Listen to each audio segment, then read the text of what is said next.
Vous êtes de plus en plus nombreux à nous suivre sur le plateau TV Village Semence au Salon international de l'agriculture 2019, Hall 2.2, stand B24. C'est ici que ça se passe et nulle part ailleurs. Le numérique est de plus en plus présent et embarqué dans notre quotidien et notamment dans le monde agricole.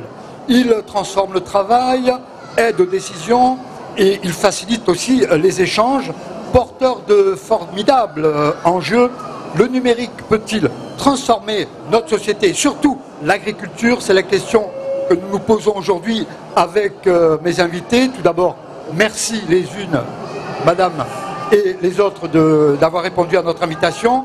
Avec nous, Kobenan Kouassi Adjoumani, ministre des Ressources animales et halieutiques de la Côte d'Ivoire. Monsieur le ministre, merci d'être présent, merci d'avoir répondu à notre invitation. Vous avez un agenda qui est hyper chargé, on vous en remercie vivement. Christine Jouan-Bruno, qui est présidente de Femmes de Demain, adjointe au maire à Boulogne-Billancourt. Vous aussi, je sais que vous avez un agenda très chargé. Chère Christine, merci d'être présente avec nous. Comme l'année passée, vous êtes une fidèle de nos plateaux télé. Sylvain Réfaud, vous êtes maire adjoint du 10e arrondissement de Paris, spécialiste du numérique aussi, vous allez nous en parler. Et enfin, Chekib Garbi, vous êtes directeur général du Centre d'innovation des technologies sans contact. On va approfondir votre démarche. Merci également d'être présent. Agriculture numérique et territoire, enjeux et perspectives. J'ai une première question à Sylvain Réfaud. Vous avez fait un petit tour, comme chacun de nous, sur ce magnifique salon international de l'agriculture. Sylvain, quelle est votre vision du numérique pour les territoires et notamment dans le monde agricole? Merci beaucoup Alain, bonjour. J'ai fait un tour effectivement tout à l'heure sur le salon, sur la partie Agri 4.0. J'étais assez impressionné par les réalisations qui sont en cours dans ce domaine-là. On voit bien que le numérique transforme la société, il transforme aussi sur les enjeux du monde agricole avec finalement des innovations qui vont se tourner à la fois sur la façon d'améliorer la production, le numérique pour produire mieux, produire plus efficacement, connaître mieux l'état des sols, l'état des plantes. Il y a des dispositifs avec des drones qui se mettent en place avec des capteurs pour connaître bien l'état des plantes et du sol et optimiser finalement l'usage des intrants chimiques, de pouvoir être plus efficace globalement dans la gestion des parcelles. Et puis il y a le numérique qui rapproche les agriculteurs avec les entreprises de travaux agricoles, avec les personnes qui interviennent dans les travaux agricoles, les saisonniers, les ouvriers agricoles, et puis qui rapproche aussi avec les consommateurs. Et alors moi qui suis un urbain, je vois bien l'intérêt aussi des circuits courts, de ce que ça peut amener sur le fait de pouvoir consommer directement des produits en provenance des parcelles, des agriculteurs, et d'avoir un lien direct. Et le numérique, il permet ça aussi. Après, il y a des limites qui sont à analyser aussi du point de vue des territoires, sur le fait que le numérique ne devienne pas forcément un passage obligé ou que les collectivités accompagnent ces innovations-là pour faire en sorte de les mettre à la portée de tous. On ne doit pas avoir peur du numérique. Il ne faut pas avoir peur du numérique, mais il faut bien l'accompagner. D'accord, il faut bien l'accompagner. Pour bien l'accompagner, Chekib Garbi, vous êtes, je le disais, directeur général du Centre d'innovation des technologies sans contact. Ça consiste en quoi? J'avoue que je découvre. Bien, bonjour à tous. Tout d'abord, le Centre d'innovation est basé à Lille. Donc nous sommes des Hauts-de-France. Hauts-de-France, si dynamique. Tout à fait. Donc une terre également agricole et on développe pas mal de choses. Nous, on est un centre d'expertise sur tout ce qui est technologie, IoT, donc Internet des objets. On a parlé de capteurs. On travaille également sur les drones. On a des projets européens sur ces thématiques-là avec des agriculteurs. C'est un vrai enjeu environnemental. Donc on va appliquer ces technologies dans différents corps de métier, dans différentes filières. Et on travaille également sur des projets autour de l'agriculture connectée. Parler d'agriculture connectée, mais également autour de réhabilitation de quartiers, de friches industrielles, avec des thématiques autour de ce quartier-là qui est bien nourrir, mieux vivre, bien manger. Et une des thématiques, on développe un incubateur par exemple sur le food, comme on peut avoir des incubateurs sur l'agritech, donc des startups qui se développent autour de l'agriculture connectée. On a aussi le pendant sur amener des agriculteurs ou des transformateurs à être accompagnés pour développer des choses un peu plus food tech, là, et non plus simplement agritech, mais food tech. Et donc on voit aussi cette transformation au niveau de l'agriculture connectée et des technologies qui nous pénètrent au quotidien dans nos usages du quotidien. Vous avez fait un tour, vous également, sur ce Salon international de l'agriculture 2019. Quel est votre sentiment? Hormis le numérique, hein, mais pourquoi pas? Qu'est-ce que vous y avez vu et découvert? J'ai découvert une richesse de personnes, de toutes catégories, des personnes un peu plus âgées, donc avec beaucoup plus d'expérience, des jeunes également, des jeunes agriculteurs, qui intègrent de plus en plus, parce que c'est aussi une culture, c'est une éducation à laquelle on a été formés les uns et les autres tout au long de nos processus de ces technologies. On découvre également, justement, on parlait de l'espace 4.0, donc Agric 4.0 auquel j'ai pu faire un tour. Je suis encore un peu surpris. Il y a une tendance, mais c'est pas non plus l'explosion. C'est-à-dire qu'il y a une vingtaine, une trentaine de stands dans cet espace, et je pense que chaque année qui va passer, chaque année on va découvrir de nouvelles startups, de nouveaux enjeux, de nouvelles pépites technologiques. C'est un peu ce que je disais, on a tendance à se méfier ou avoir peur du numérique. Vous pensez que dans le monde agricole un peu plus qu'ailleurs? Je ne crois pas, parce que le monde agricole est un monde qui a déjà été fortement automatisé, donc il a une connaissance, hein. Le numérique c'est une continuité de l'automatisme globalement. Donc il a cette culture technologique, mais aujourd'hui l'intérêt du numérique en tout cas c'est de faire du end-to-end, c'est-à-dire vraiment de la parcelle, de tracer le produit de la parcelle jusqu'à nos assiettes. Et ça c'est un nouvel enjeu, c'est une nouvelle réflexion, c'est un nouveau prisme à prendre en compte dans la production, dans la distribution et dans ce qu'on mange au quotidien. Merci. Monsieur le ministre, nous évoquions en préambule de cette émission, vous êtes arrivé ce matin, je crois, c'est ça, sur ce Salon international de l'agriculture. Vous y avez fait un petit tour. Vos premières impressions sur ce salon édition 2019? Ce n'est pas la première fois que nous venons à ce salon. Nous sommes des habitués désormais. Mais chaque fois, nous découvrons de belles choses.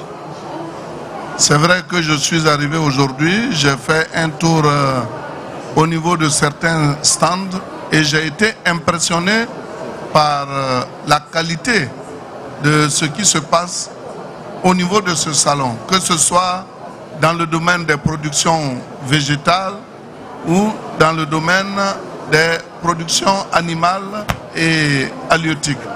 En tout cas, j'en suis très ravi.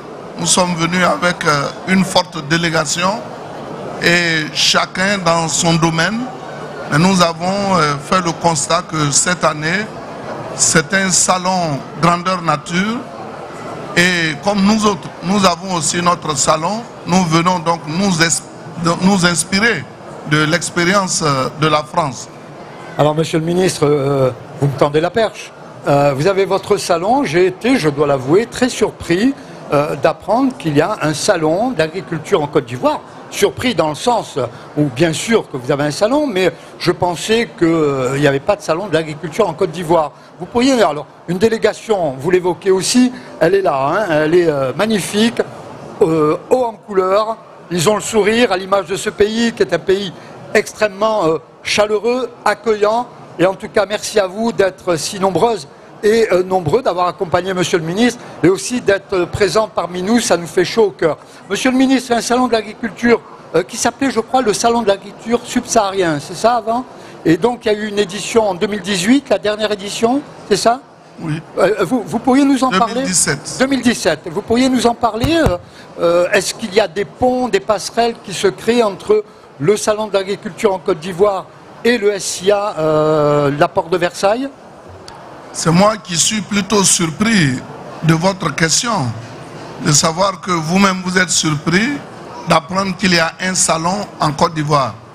Mais notre pays, son succès repose essentiellement sur l'agriculture. Oui. Vous savez très bien que au niveau végétal, nous sommes premier producteur mondial de cacao avec le chocolat que vous consommez. Et nous sommes à près de 2 millions de tonnes de cacao. Nous sommes premier producteur d'anarcade, de noix de cajou. avec plus de 800 000 tonnes. Et nous sommes deuxième pays exportateur de thon transformé en Europe. Donc chaque fois que vous goûtez au thon, souvenez-vous de la Côte d'Ivoire. Parce que la plupart de ce que vous consommez ici est transformé en Côte d'Ivoire. Et nous sommes premier pays port-thonier d'Afrique. Donc c'est dire que nous avons des atouts indéniables qui nous permettent de disposer, nous aussi, de notre salon. Ah oui, oui, mais monsieur le ministre, ma surprise était que je me renseigne peu ou mal, certainement, parce que je n'étais pas au courant, non pas parce que votre salon n'a pas l'aura qu'il mérite, mais c'est parce que j'ai été mal renseigné ou je me renseigne mal. Mais croyez-moi, j'aurai un œil attentif sur votre salon. Christine Jouan-Bruno, ici présente, qui adore votre pays et qui, entre guillemets, le vent, entre guillemets, à longueur d'année, se chargera de m'amener sur votre salon et je répondrai bien volontiers à son invitation. Monsieur le ministre, quels sont, vous avez parlé des atouts de l'agriculture en Côte d'Ivoire. Quand vous êtes à Paris, en France, est-ce qu'il y a des accords entre les agriculteurs français ou le monde agricole français et la Côte d'Ivoire? Nous avons beaucoup d'accords.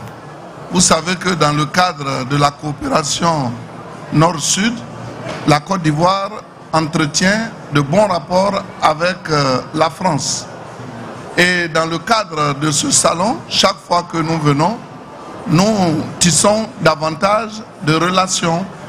En ce qui concerne notre secteur d'activité, nous sommes en train de repeupler nos ranchs, nos stations d'élevage, avec des animaux que nous prenons en France, que nous croisons avec les animaux locaux, et de ces croisements, nous avons des résultats presque identiques à ceux que nous avons au niveau donc de la France. C'est dire qu'en venant ici, nous nous inspirons de votre expérience et en matière d'élevage, je crois que la France est un pays modèle auquel nous voulons ressembler, même si on ne peut pas atteindre les résultats que vous connaissez, cela doit prendre du temps, mais nous tâchons de vous ressembler. Et je crois qu'il y a eu beaucoup d'accords, que ce soit dans le domaine de l'élevage, de la pêche, de l'aquaculture et dans le domaine végétal aussi. Et en la matière, le ministre de l'Agriculture qui se charge de ce volet-là est là et a dû donner des informations nécessaires. Nous avons des contacts avec l'ADEPTA et certains éleveurs au niveau de l'Europe travaillent avec nous. Ce matin, nous avons rencontré la coopérative des éleveurs donc de petits ruminants qui font de l'insémination artificielle. Et nous avons décidé aussi de les inviter en Côte d'Ivoire parce que l'élevage de petits ruminants est un secteur porteur, surtout pour les femmes. Et nous ne voudrions pas être en reste. C'est pour cela que nous avons pris des attaches pour que ce volet-là soit vraiment concrétisé. Nous avons signé des accords de pêche avec l'Union européenne, dont fait partie la France. Et aujourd'hui, je vous l'ai dit, nos eaux sont très riches en thon. Les bateaux de pêche viennent y pêcher et en compensation, l'Union européenne essaie de soutenir la Côte d'Ivoire. On va faire une petite pause, un petit jingle, monsieur le ministre, très intéressant. On va revenir justement sur le rôle des femmes en Côte d'Ivoire et dans le milieu agricole. Un petit jingle, on revient, vous ne nous lâchez pas. Agriculture numérique et territoire, enjeux et perspectives, c'est dans quelques secondes.